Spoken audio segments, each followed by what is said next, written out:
Your ego may be the strongest thing in the gym, but it's likely to be the thing that's preventing you getting real results. It's tempting to go into the gym and lift heavy. We all love doing it. Push the boundaries and see what you're capable of on any given day. My name's Paul. I run Hounds of Health here in Wandsworth, Putney. And this is Beast of Burden, a podcast designed to help people stay fit despite having busy careers, busy social lives, family lives, perhaps international travel, and anything else that life throws at you. Common thing that we see in the gym, and it's more common in the big commercial gyms, is ego lifting. How many times have you come across someone who has gone into the gym, decided to put as much weight on the bar as possible, and come out the other side a broken individual? I've trained people for the last 10 years, and I can often spot someone who is coming in trying to prove themselves. And what I've known right from the start is your best lift, the thing you can lift, the heaviest weight you can lift on any given day. You may think you're the boss of the gym. You may think that you're lifting the heaviest weight, and whatever that is, you're putting every weight you can find in the gym on the bar. It'll probably pale into insignificance compared to a 15-year-old girl from China weightlifting and snatching your PR overhead. There's always someone stronger, there's always someone more capable, but it doesn't stop particularly young men full of testosterone going into the gym and maxing out on a cable machine. Now, the role of the ego has both positives and negatives, and for many, they use it as the main driver of progress. And because most people go into the gym because, they don't have a plan. They go in, they go, well, what am I going to do today? Well, I'm going to lift some weight, I'm going to do some bench press. I'm going to do some bicep curls. And they see other guys in there, look, let's be honest, often this is a male problem. It's the reason why men do the most crazy things in terms of extreme sports, and it's also the reason they lift the heaviest weights, but it's also the reason why they do stupid things and also why they get injured a lot. They want to go in there and prove not only to other people, but also to themselves that they still got it. And many people think that unless you're lifting heavy and lifting maximally, you're not actually going to get a result. And typically I see it in gyms where there's a lot of inexperienced people. I think the more you see an ego involved, the less experienced the individual. I used to train when I first started out in a gym called Commando Temple in London, around in Deptford. A fantastic gym. It's full of what you call the traditional strongman. You go in there, you can lift stones, you can swing maces, you can do all kinds of grip strength activities, and there's some really incredibly strong people there. And I remember they used to do, and they probably still do, strongman events. They have a lot of feats of strength there. The guy that owns it, Rob, is an incredibly strong individual. And they bring and breed strong people there. But everyone was mellow, everyone was chilled. Everyone knew there was someone stronger in the gym, but no one, even that strong, I think it was the world's fourth strongest person, Lawrence Charley, used to train there, or maybe he still does. You're not going to be stronger than him, okay? There's only a few people in the world stronger than him. So people tended to be mellow, people didn't have egos. It doesn't mean they weren't doing ridiculous feats of strength. But then you go into your local pure gym, it's 15 pounds, and you've got some kind of 17 to 21-year-old guy who during the rest of the day is doing their paper round or just, working behind a bar or, working on a building site or, something to prove because they've got a chip on their shoulder, maxing out the cable fly machine or intimidating someone who's new to the gym. Or you get, on the other hand, and this is very common, and it's more likely what I encounter, is the 40-year-old individual who spent 20 years at a desk, remembers somewhat that they had some kind of physicality and athleticism when they were in their 20s, and is trying to reclaim that, or because they're a bit scared that they may have lost it, trying to prove that it hasn't gone anywhere. So they go into the gym, despite every time they turn up and do the bench press, their shoulder hurts, they still stick more weight on there. And it doesn't matter if they cut the range, it doesn't matter if they do less reps, it doesn't matter if it looks ugly. They did it, and they can say that they PR'd their bench. Every session you spend trying to find your max, your PR, your heaviest weight, is a session where you could have raised that PR, where you could have expanded your max. Generally, if you take powerlifters, for example, anyone in a competitive sport will save their best performance for competition day. And usually a PR is going to take weeks and weeks to recover from. So if we're talking about pure weightlifting, someone who's trying to powerlift goes to a powerlifting meet and they PR on that day, they're going to probably have a couple of weeks off. Maybe it might take them even longer if they're really good to recover. If they did that PR the week before with the heaviest weight they've ever lifted, they would fail. It's a bit like running a marathon before a marathon, trying to break your record before you actually get on the road for the competition. It's easy to do this because it's often people are time poor. People are scared that if they don't really push, they're just going to elongate the timeline, they're not going to get their result. Most people's PR is insignificant, and I hate to break it to you. It's really, really, when you look at things globally, and social media's kind of been a bit of a problem here, because it does make your own progress seem pretty insignificant, and comparison is the thief of joy. Your PR is probably not that good. And that's not because I'm dismissing it. It's just that reality is, it takes a lot of work to be really good at something.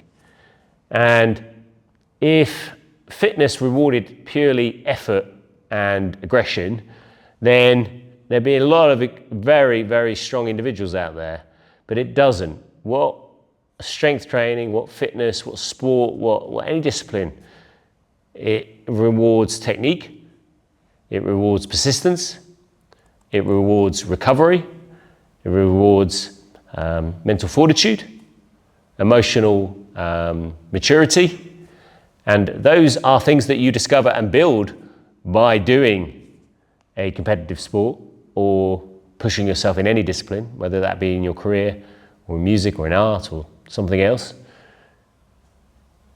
And you will not get it from one session. I'll often see, today we had a lady and she's like, I can't bicep 10 kilos, that's too heavy. And I'm like, you've just overhead pressed over 20, you're definitely capable of it. She scored the highest bicep curl test numbers, because we do every 8 weeks we do a test, and one of the tests is a bicep curl test. For women, it's either 10 kilos or 15 kilos. And they just see how many reps they can do. And it's great fun, everyone cheers. It's really simple. It just tells us how strong their arms are, and it's just a really nice way of doing it. She did 60 reps with 10 kilos. She did a really high number. She pushed herself like she was in the zone. And it wasn't her ego, it was just suddenly a realization, I think, in her head, well, actually, I can do this. Because she'd done all the work before then. The key thing to remove the ego is to have a plan. The first thing is to have a plan, follow the plan. The plan will take you beyond your ego. The idea of any good plan will mean that in 6, 12, 8 weeks, whatever time frame you're working on, what was previously challenging is now easy. Another thing that you can do to stop the ego getting in the way is to have someone experienced in your team who can tell you, I think there's a different timeline here, or I think you need to back off, or I think you stop doing that, do it properly. We all need our ego put in check. But also that person can say, hey, now's the time to put your foot down. You've earned the right to do it. And you need other experienced people who can help you with that. Men and women, it's the same. The other thing you can do is realize that every session is not measured by how you compete against other people. The session is measured by what you did previously. And by having a plan and by making incremental progress on the right timeline, you will get stronger. If you're willing to step back and play the long game, they say make haste slowly. If you're willing to play that longer game with purposeful practice, where not only you're practicing and doing your reps, 10,000 hours, whatever it is, you're doing them with good technique and having a sense of play, you're going to far outstrip other people. I'm not the strongest man out there, but most people at my age, 46, cannot do what I can do. And I don't think I'm in anything special at all. You know, but I'm fitter than most people I come across. I have mental fortitude when it comes to fitness that most people don't have. And I'm more consistent than most people. And for me, that works. Yeah, there's someone who can lift heavier. I know that for a fact. There's a lot of people who can do 1 rep deadlift, but there's not many people who can keep showing up week after week, week after week, pushing yourself when you're ill, when you're tired. Man, I don't always want to do it. And frequently I don't want to do it. I did want to do it today. I felt weak. And that was probably my ego to agree, so it expects me to have good workouts. But I had a plan, so I just follow the plan. And sometimes it humbles you, the plan. But when it starts to get hard, when you've been really consistent, it doesn't matter what your ego thinks, you just show up and do the work. See, egos are fragile. Egos tell you that, this is hard, I'm going to stop doing it. Well, we're not going to PR. My ego's fragile. Consistency and mental fortitude and having a sense of internal drive will mean that you show up even though the workout's easy, even though you've gone back. One thing I encounter a lot is when I tell people is actually we go light before we go heavy, and then we sometimes go back to being light again. Otherwise you'd be lifting 500 kilos if it was all linear. And it's a moment to realize, oh, my ego got involved then. Of course I have to periodize my program. Of course I can't just keep getting heavier, otherwise we'd all be deadlifting 500 kilos. The best people in the world have a plan, they follow a plan and they park their ego. Or they know how to unleash it at the right time. Conor McGregor probably has an ego, but he also backs it up, well in the past anyway, and with all the obsession around his training. He did the work and it gave him fuel to have an ego, and he capitalized on it. It was part of his thing. So you earn the right to display your dominance, but just going into the gym, being on the cable machine and doing chest flies with as much as you can is not an ego flex. It's not even that heavy, and it's not even going to get you probably where you want to go. It's not to say it doesn't have an effect, but if you do want to go to a commercial gym and use a piece of equipment, go somewhere that doesn't involve cable machines, because cable machines are all going to be used. You're probably going to be all right with the kettlebells. You're probably going to be all right with certain machines. The cable machines are always going to be full because people feel like they're strong on them. They can max out the weights. So we give our clients a plan. They know what they're about to do. They turn up. If their ego wants to get involved, we give them an option to rep out on their last set. We say more than 5, no more than 20. Push yourself as hard as you can. Get all that aggression out. And we use it as a way of expanding comfort zone, expanding the ceiling, expanding their insight into themselves. But we have a plan that says, okay, it's 5 reps, that's all you need to do. Well, I could do more, fine. Push yourself on another exercise. Take your ego out on the goblet squat, which we're doing next. Take your aggression out on a kettlebell overhead press. But do the barbell work, follow the plan. And eventually it gets really heavy, and then it becomes a different problem. I don't want to do it. The ego suddenly goes, oh my God, I can't do this, this is heavy. And then the purposeful practice, the mature individual kicks in and says, I've done this, I will be able to do it again. And that's what I want for you. If you have a way of getting around your ego and you have things that works for you, or if you've got examples of someone else's ego that's got involved in a workout that you've been part of, let us know in the comments. My name's Paul. This is Beast of Burden. Please do share, subscribe, and pass on this podcast to anyone. And of course, become a subscriber, because not everyone is who watches this.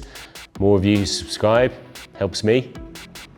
I don't make any money of this, but hopefully you're getting value. So look forward to speaking to you next time.